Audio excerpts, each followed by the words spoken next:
Luke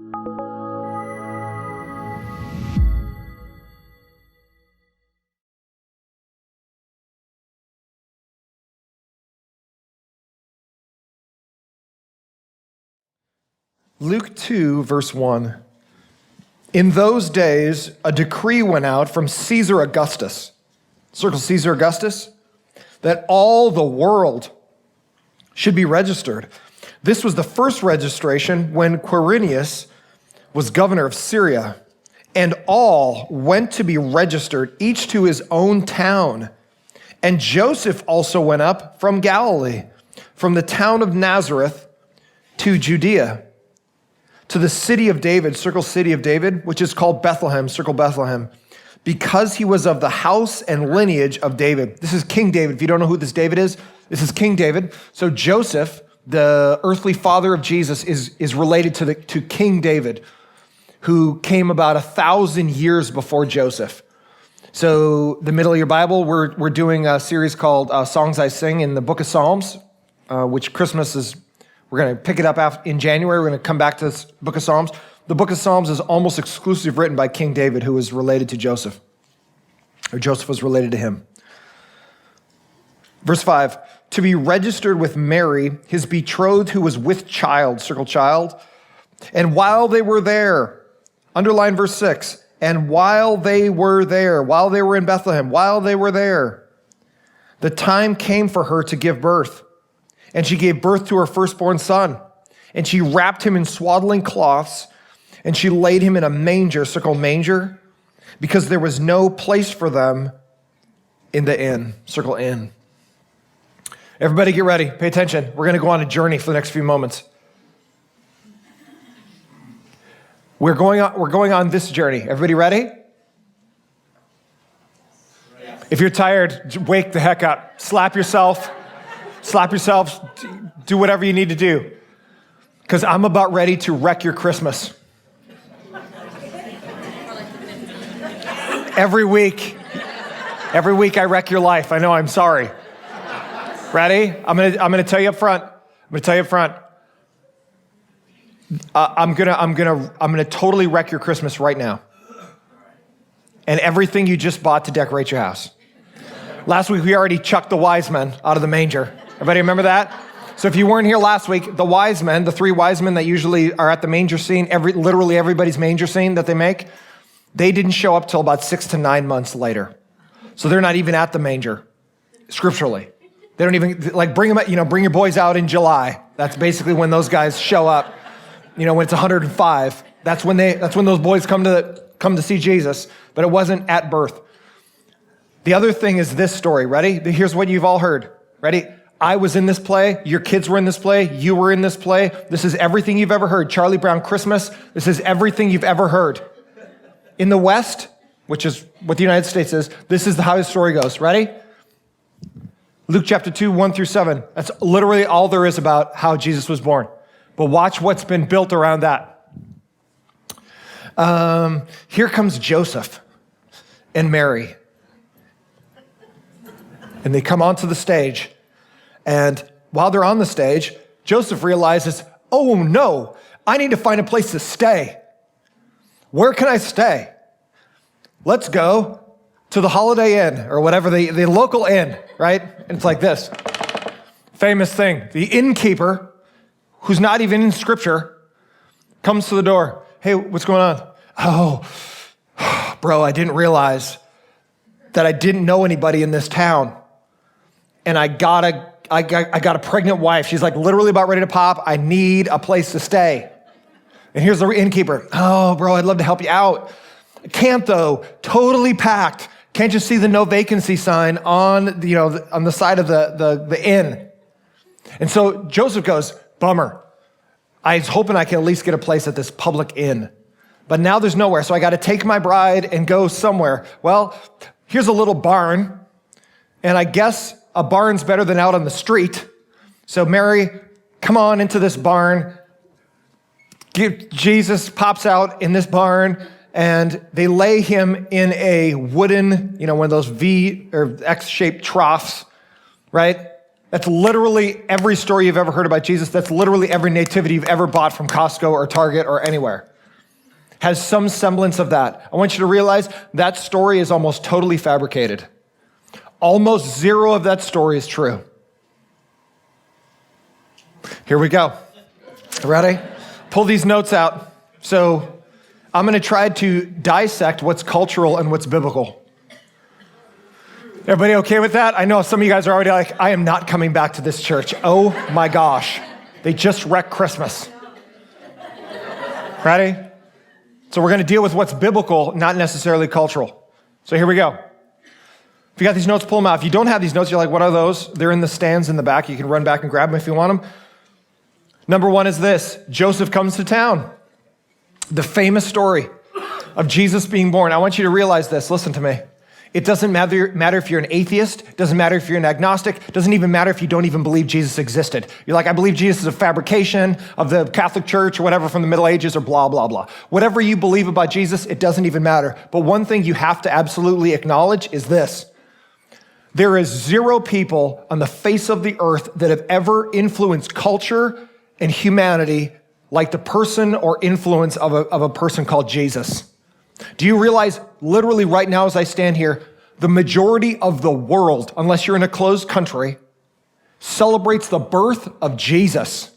Now, is it commercial? Yep. Do they actually even care about the real Jesus? The majority of them do not. But the point I'm making here is there's one guy who only lived to 33 years old who is more celebrated for whatever reason than any Caesar that was ever born, than any king that was ever made, than any popular person that's ever hit YouTube or anywhere. Nobody celebrates this guy named Jesus anywhere in the world like this birth of his story, the story of his birth. There's zero people in the world that have influenced culture and reality like Jesus. I want you to realize that. The story I just told you from Luke chapter 2, that's the most famous story in the history of the world. More people know about Jesus and his birth, even if you don't even believe in God, than any other person who's ever walked on the planet. And you got to think about that if you're an atheist. You go, why would that be? Why would a peasant teacher guy in no man's land of Israel end up being the most worshiped person in the history of humanity? Maybe because it's true. So watch, we're going to walk through his actual birth, not his cultural birth. And you might just have to go home and take your nativity scene and put it in the trash. Ready? Here we go. I know you just spent like $13 at Costco on that beauty, but here we go. Around 5 BC, Caesar Augustus, who was the Caesar of Rome at that time, the most powerful man in the world, 2,000 years ago, decreed that the whole Roman world was to be accounted for, including Israel. So Israel, listen to me. So let's walk the actual biblical story. Israel at that time was controlled by Rome, and Rome was controlled by Caesar Augustus Caesar. He's the dictator of the whole world. And right now he's saying, I want to know who I control. Israel, the nation of Israel, is one of those places that's controlled by Rome, way over in Italy. So now watch. His influence, a wicked king's influence, is going to influence the lives of the whole known world at that time, including a peasant couple in Israel. As Joseph and Mary lived in Nazareth, which is northern Israel, they were required to register at Joseph's ancestral town of Bethlehem, nearly 100 miles south. Mary being 9 months pregnant, it was a long, grueling trip to walk or ride. Hey, ladies in here that have given birth. Because I can't self-identify as a woman and get pregnant, so I can just view from afar. And I remember when my wife was pregnant,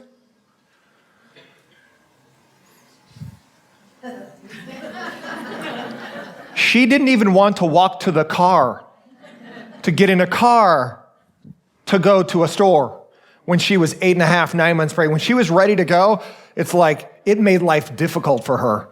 Just to move, to live, to go to the bathroom, like at every level, Caleb, my son, who was coming into the world, made my wife's life hard. Now I want you to put yourself in this story. Ready? Mary and Joseph, Mary's probably 8 months-ish pregnant, maybe even closer to 9 months. They got to travel over 90 miles on a dirt road, on a donkey,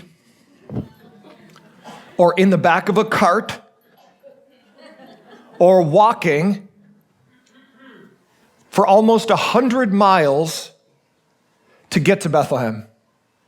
So put yourself in the position of being a ready-to-go pregnant woman, and God says, I'm sending you down to Bethlehem. And here's a point I want to make. Ready? Here's a principle. Doing the will of God won't often be in our timing or for our convenience. And I want to fix something in your mind. Sometimes we think this, wow, if God's really on my side, if I'm really following God, man, things are going to go well. Like God's just going to make everything sweet. I'm not going to have any difficulty. Difficulties from the devil. Nope. You want to know what? Difficulties from God. So if you've ever heard that, you've been taught poorly. So I want you to understand something. God used a wicked Caesar. He was evil, probably demonic. Caesar Augustus. In some of the aspects of how he ran Rome. God used an evil emperor to influence Mary and Joseph, so they had to travel when they didn't need to. It's just because Caesar Augustus goes, I want to know who I rule. So instead of them staying home in Nazareth and her giving birth in her hometown, they have to travel unnecessarily to Bethlehem. And you know the difficulty it would be being pregnant, being on a horse or a mule or a cart or walk for 90 miles? You want to talk about inconvenient and just brutal on the body, being a pregnant woman? And you know what? God even lets Mary go through difficulty, I want Jesus in the world, but you're going to have to go through a difficult time bringing him in the world. And here's the thing I want to tell you. Ready? If you follow God, you will have difficult days. You'll have difficult days financially. You have difficult days relationally. You're like, why is my wife like that? Or why is my husband like that? Or why are my kids like that? Why is my job like this? Why is the 15 always slow? You're going to wonder, why is there difficulty in my life? Like if I'm following God, things should go well. Because God rules all things, right? So why doesn't he just make everything right for me? Ready? God puts difficulty in your life to test your faith in him, and get ready for this, because this is something you may have never even thought of. We always want God to do miracles in our life. God, do a miracle. I have cancer. Do a miracle. Take all the cancer out of my body. God, I need a job. Do a miracle and get me a high-paying job. Do a miracle. Deliver me from northern Minnesota to Temecula, where it's 20 below there and like it's a chilly 68 here. Get the snow chains out. Drop below 70, right? We're like, do a miracle. Well, guess what? You want to know the reason that we want miracles is because God has put us in difficulty. In a scenario where there is no difficulty, there's no room for you to watch God work. If things always go your way, then you control everything. You basically are God. Things always go your way. Well, guess what? God puts difficulty in your life, so you seek him, and then he goes, I'm going to show up in your life and do a miracle. So watch. Let me give you a couple pieces of advice from Scripture. Don't hate the day of difficulty. Don't hate your difficulty. Don't hate it. Don't think it's from Satan. Don't think it's from evil people.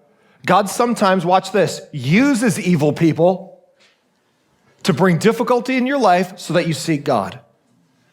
God used Caesar Augustus to drive Mary and Joseph into difficulty. And guess what? I can guarantee you when they're bumbling and stumbling along on that road down to I can guarantee Mary's like, oh, I can't believe this.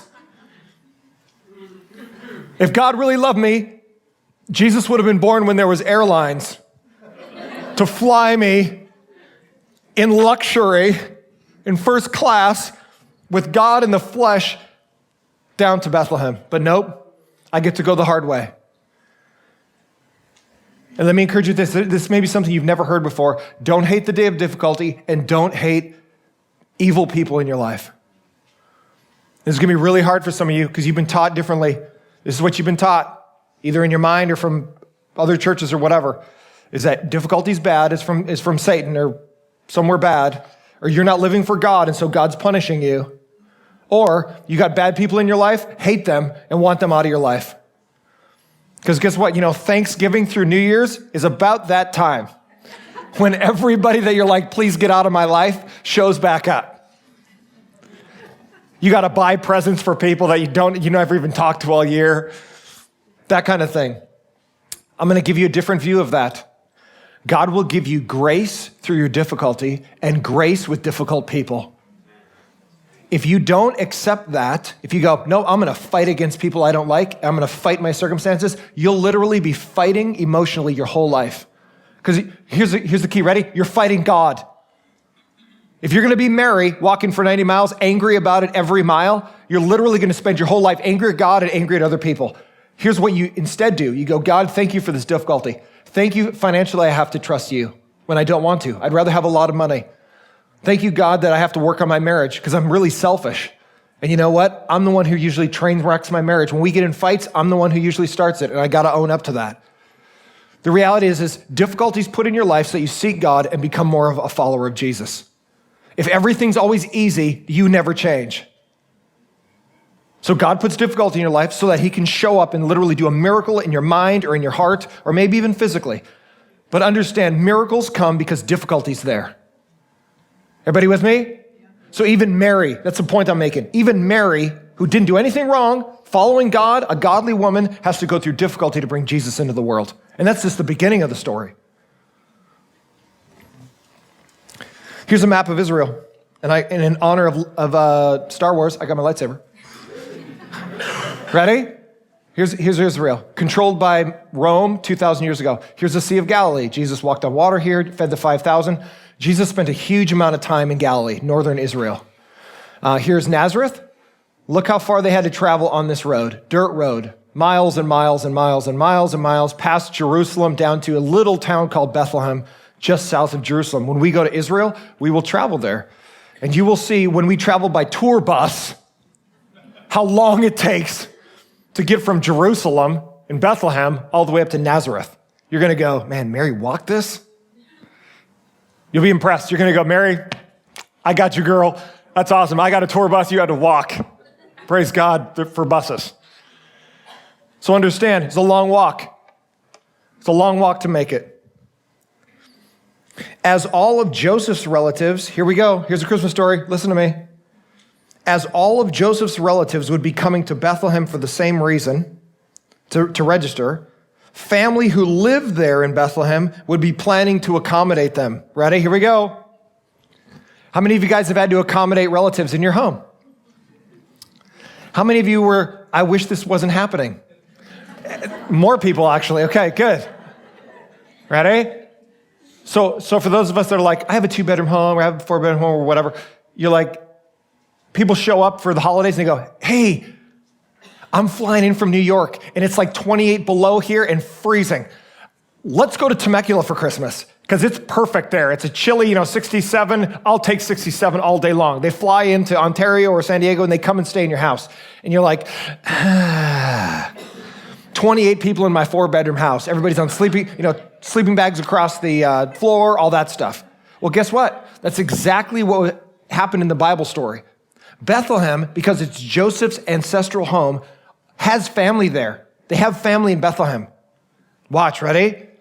When Joseph shows up to Bethlehem, he's not showing up not having a place to stay. He has a home there. Their ancestral family, his relatives, some of his relatives live there because that's their relative home. Now watch, everybody from his lineage is coming to Bethlehem to register, which means this: relatives who are living in Bethlehem are packed with people. Ready? I'm gonna weave this story together for you. So watch, Joseph shows up to Bethlehem, not looking for a place, all willy-nilly, like, I hope there's a place for my wife. He shows up going, I know where I'm gonna stay. I'm gonna stay at Bartholomew's house, wherever he's gonna stay. Why? Because it's his relative. He's not gonna show up with a pregnant wife having nowhere to stay. He's going to show up and stay with family, just the way you would if you were coming into town. Given the hospitality culture of the ancient Near East, it is highly unlikely that they would have to resort to stay in an unsafe public inn when relatives were local. Here we go. You want to know why there's no innkeeper in this story turning them away? It's because there was no inn. You're like, but there's an inn in my Bible. I'm going to help you with that. Ready? Everybody pay attention. I'm going to tell you what I believe is a true Christmas story from Luke 2. Joseph shows up with Mary after 90 miles. And he goes to his relative's home. Ready? It took them so long to get there, because he has a pregnant wife, that all the relatives are already there. The house is packed with people. He shows up, and he has a wife getting ready to give birth at his relative's house.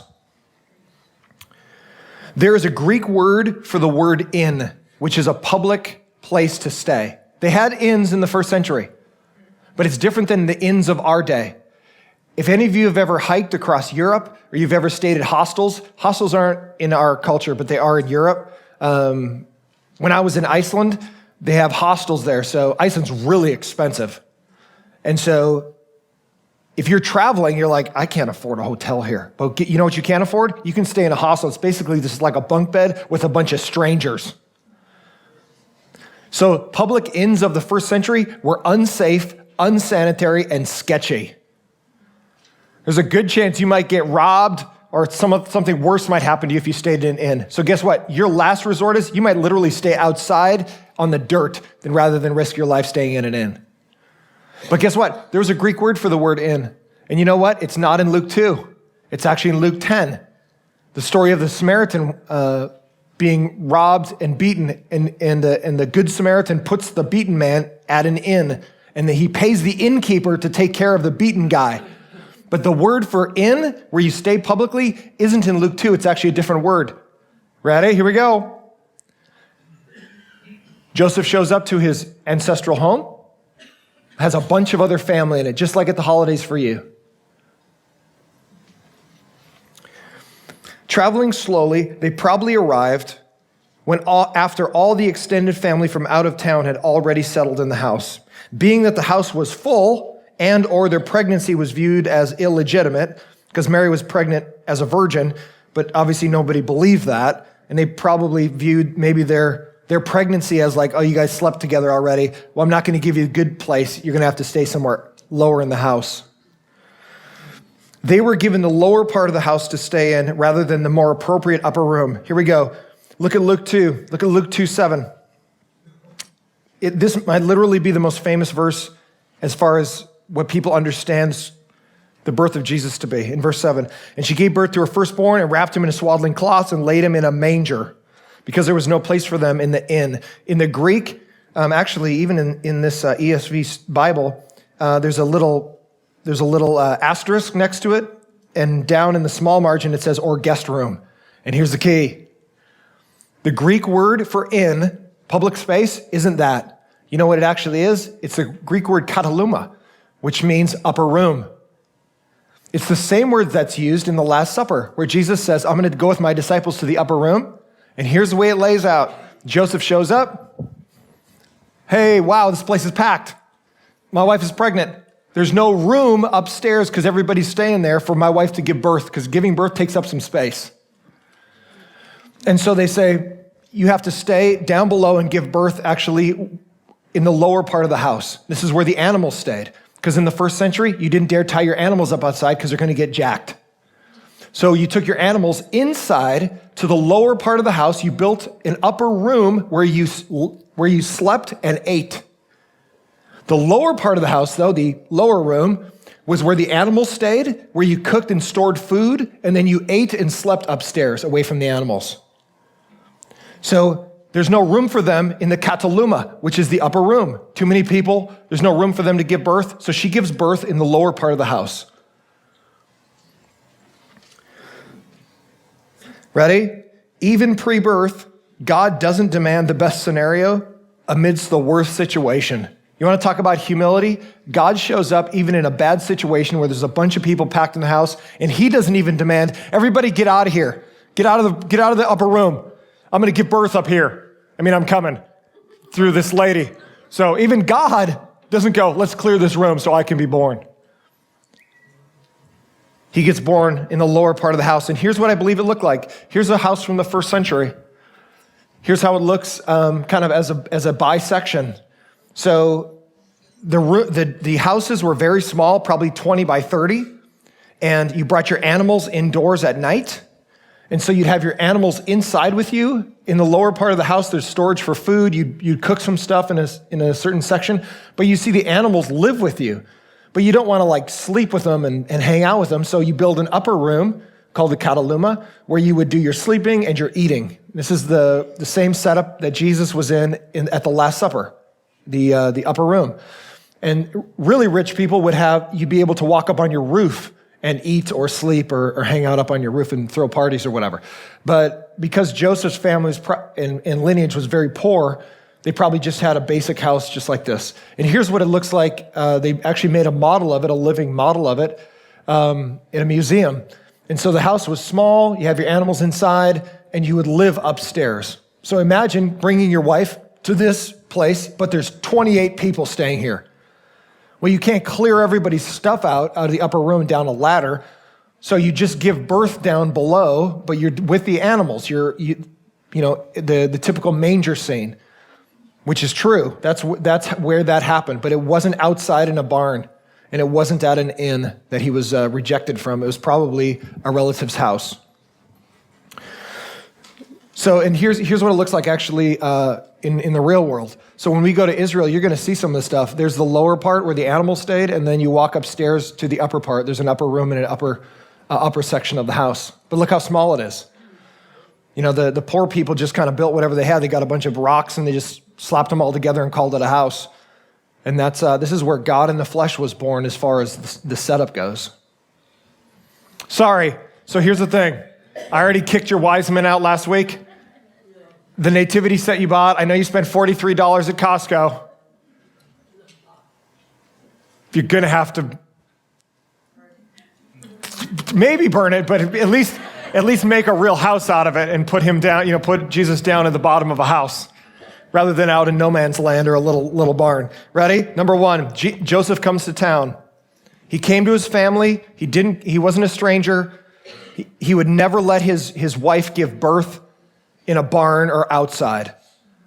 And cultural norms of that day, hospitality was of a high value. You would never, ever let a stranger sleep outside, ever, much less a woman give birth outside. So that's a cultural understanding, not a biblical understanding. Everybody with me? Everybody all right? I know I just wrecked every play your kid's going to be in for the rest of your life. So if your kid's the innkeeper, he's actually not even supposed to be in the play.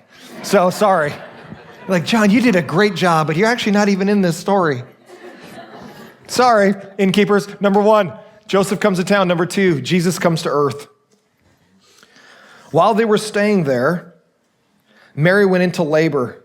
As the birth process is messy and needs space, the women of the house helped Mary give birth in the lower room where they were staying. Ready? Women of the first century helped other women give birth. So there was no hospital, there's no NICU, there's no help from some clean, sterile place. Other women helped women give birth. Men were not involved in that. Joseph would not have been there when Jesus was given birth. He would have been like out in the garage fixing the bike or whatever, drinking Schlitz, whatever he was doing, right? So as is typical of most men, even of our culture, even rarely, even in our day, are men in the room when their wives give birth. It's changed a little bit, but for most of history, men are not involved in the birth process. But midwives and other women would help women give birth. So watch. Mary comes with her baby. She's ready to give birth. There's no room upstairs. There's no room in the kataluma. So she gives birth in the house downstairs with the animals, and all the women relatives come and help her give birth. Joseph, he's out. Go for a walk, Joseph. I'm going to give birth. And so she gives birth with the women that help her, and Jesus comes into the world. And you know what's crazy about that is the story I just told you is way more like organic and like real life of what would have been true in the first century than all the made up things that all of us have absorbed over the last few hundred years. of the Christmas story, of cultural Christmas story. This room below the Cataluma had the most space, as this was where the animals were kept at night and food was made during the day. Being next to the animal stalls, Mary wrapped Jesus in cloths for warmth and protection and laid him in a feeding trough. You want to talk about humility? Listen to me. Listen. God, I'm going to come into the world and save humanity, but I'm going to become a human to save humanity. Don't have to, choose to. Don't have to, choose to, as God. He comes, he chooses Mary as a virgin, doesn't need a guy to create life, because the Holy Spirit is actually the one who creates all of us. Though we participate with intercourse, God has designed us for intercourse to create humans, we don't create people. God creates people. In the womb, God builds men and women. So even though sperm meets egg and we go, oh, look, life has been created and gestating or whatever.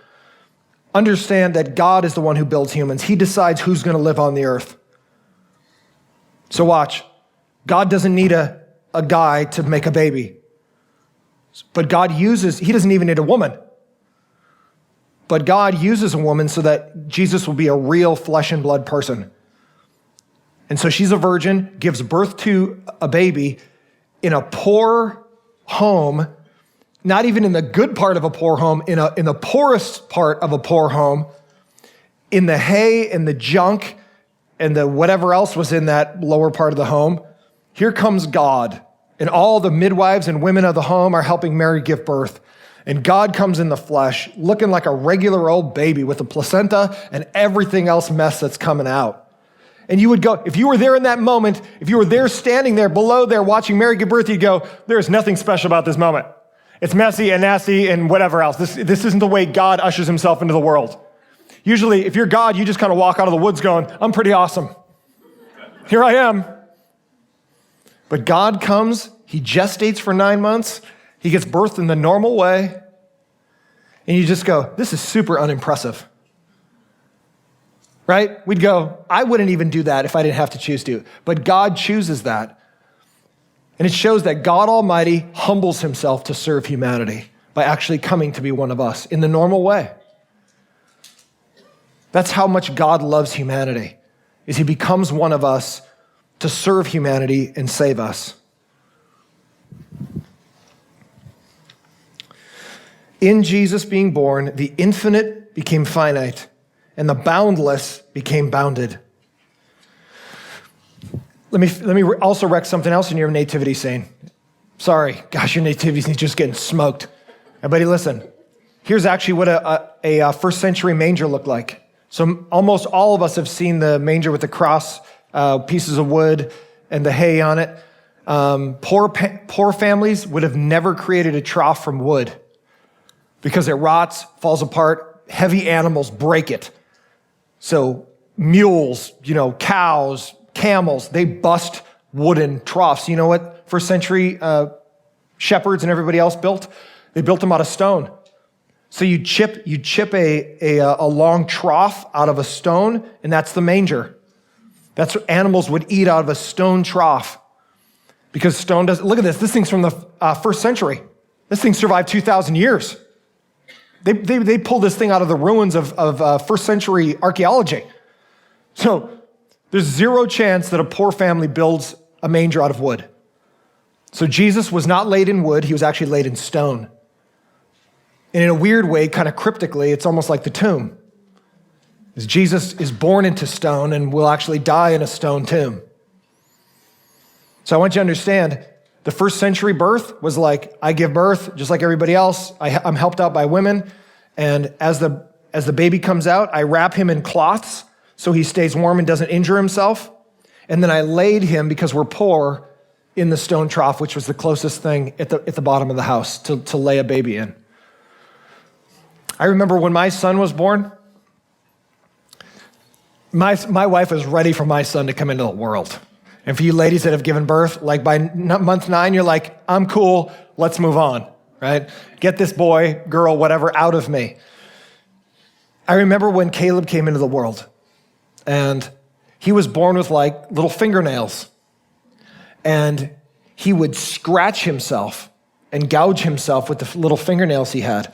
So you know what we did is they wrapped him up like a little mummy, and it made him feel secure, because one of the reasons infants cry when they come out is they're out of their element. There's no womb, there's no sac of fluid they're in, and it's a very troubling moment for a baby that spent 9 months in the best environment possible, floating around, getting fed by someone else. Actually, it's a lot like your teenagers, except without the floating around.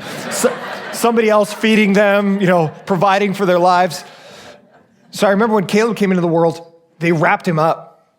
And it's almost every baby in every culture goes through this, even in our modern culture. They wrap him in cloths, or they put him in a tight little bundle so that he doesn't injure himself and that he stays warm. And it comforts a child when they go from an environment of the womb into the world to still be kind of bundled and snuggled and whatever this is, being close to something else, keeping you warm.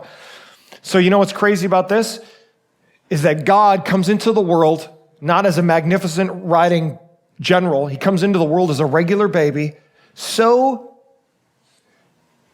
defenseless that they have to actually wrap Jesus up, which is kind of interesting that of all the things they talk about in the birth of Jesus, they actually mention something that is done all the time to every baby, is Mary wrapped him in swaddling cloths and laid him in a stone manger. And that just shows you the organicness of God, who doesn't have to serve anybody, serves us and becomes defenseless, so much so that they wrap him in cloths so he doesn't get cold, and lays him in stone, so he doesn't roll off, doesn't get hurt, and an animal doesn't stomp him. So they put him up on a manger. And it's amazing that God would do that. Now that's humility. You want to know what humility looks like? Luke chapter 2. When God comes in the flesh in that kind of organic ways, it's mind-blowing. I want you to think of a moment, listen to me and I'm done. I want you to think of a moment when you saw true humility in your life. Somebody served you that they didn't even maybe realize, and you go, wow, now that's God. That's God speaking to me through this person, because I see humility when this person's doing this thing. It happened to me. I was about 14 years old. I was struggling with is there a God? I didn't know what I wanted to do with my life. And my youth pastor of my church, we had a huge youth group. It was 13 people. And one of them was my sister. So it was 12 that I actually cared about in that youth group. So watch. Once a month on a Saturday morning, my youth pastor would take our youth group to an old lady's house. Her name was Mrs. Olson. She owned a farm. She was about 85 years old. Her husband had died about 15 years earlier. She was dirt poor. Literally all she had to her name was that farm. And she couldn't even make enough money to feed herself. All she owned was that kind of land. But she didn't want to let it go because it had belonged to their family for generations. So you know what our youth group did? We went over to her house and helped feed her. We brought her food. We took care of her. It was kind of our thing. Our youth pastor was trying to train us to go, don't just think about yourself. Care for other people. She's a widow who's just literally barely surviving. Didn't have any money, never had any money. But guess what? We went over to her house. We served her, loved on her on Saturdays. And at the end of that time, we'd sing some worship songs and go home. Fast forward to my graduation. So I graduate, and I'm opening all my cards. I got a bunch of cards from a bunch of friends and family or whatever, like we all do when we graduate. And I see this one card from an old lady, Mrs. Olson. And I go, I was actually amazed she could even afford the card. So I pull the card out of the envelope and I started to read it. And she had old, arthritic, rickety handwriting, right? I could hardly even read it. It was like reading Braille or whatever. And so I'm trying to figure out what she wrote in that card. Actually, I think I might even still have that card. And she wrote in there, I don't have much, but what I have, I give to you. And inside there was a $20 bill, which it might as well have been two grand that she was giving me. She gives me this $20 bill. And she goes, I don't have a lot, but what I do have, I give to you. And I don't know what the other chapters of your life are going to be, but I want to help write one of your chapters. And so she gave me that $20 bill to try to help my life move forward. And in that, I'm telling you this story from a lady who's been dead, 30 years. She died after I graduated from high school. And here's a lady who had literally nothing. And she gave me probably all she had.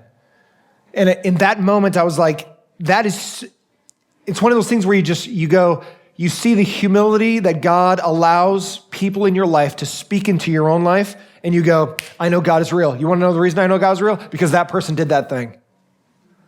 It's like you connect with God when you see God in other people. And here's my encouragement to you. I was going through a tough time in high school. But you want to know how God reached me? It wasn't through giving me a bunch of money. It wasn't through making me super popular. It wasn't through like all the things we kind of go, oh God, if you would do these things, and then I'd know you're real. You know how God reached me? He reached me through the humility of other people who didn't even realize they were doing something significant. But God goes, there, how you like that? And that was a pivotal moment in my life. Or from a lady who didn't have anything, who just was trying to serve me and trying to go, hey, I'm just trying to launch you into the real world. Here's $20, proud all I've got. She didn't know I'd be a pastor someday. She didn't know anything. She just saw some snot-nosed high schooler kind of going, I don't know what I'm going to do. But you know what? She served Jesus by serving me. And that changed my life. That was a section of my life that I needed God to show up in. And you know what? He used somebody else in the difficulty of my life to show me himself. And I want to encourage you with this. You may be going through difficult times financially, with your marriage, whatever you're going through right now. My encouragement is this: open your eyes and you'll be amazed how God is speaking to you through other people. You'll be amazed how the humility that other people do have in your life to serve you, you will see God literally move in your life when God uses other people. If God can humble himself, listen, if God can humble himself to the level where he uses his own creation to keep him warm and lay him in a stone trough, if that's the humility of our God to serve us, then we have no excuse not to serve other people. Hey, you want your marriage to get better? You be the one that starts to heal your marriage. You be the one that doesn't fight all the time. You be the one that doesn't always backtalk. You be the one that's not disrespectful. You be the one. You humble yourself to heal your marriage. You humble yourself to help your kids grow up to see humility in you. You help your employer to go, you know what? I know I don't pay you enough, but man, you work hard. That's humility. Until God moves you somewhere else, man, work hard where you're at. Show humility. Don't just wait for everybody else to serve you. I'm not doing anything until somebody does my stuff my way. You know what? Congratulations, divorce. Congratulations, unemployment. Congratulations, you train wreck your life when you don't serve. You know who people love? It's people who serve them. You know who people hate? It's people who use them. And if God can come like that, people who say we follow God can serve as well. You know how my marriage goes the best? Is when I serve and love my wife. You know how my parenting goes the best? When I love my son and show him the humility of a man who's trying to serve God. You know how my job goes best? Is when I just try to serve Jesus and work hard at my job, of which this happens to be it. So my encouragement to you is this. If God can come this way, you and I can serve too. It doesn't mean you're a doormat. It means you serve because you have the power of God in humility serving others. And you know what? Other people will go, dude, I see God in you. Because that's how God reached me. Is through an old lady that didn't have to serve me, but she did. And it was a section of how my life was changed by Jesus. Humility will serve you well. Pride will destroy you. Humility isn't doormat. Humility is the power of God, knowing that God's got your back when you serve other people.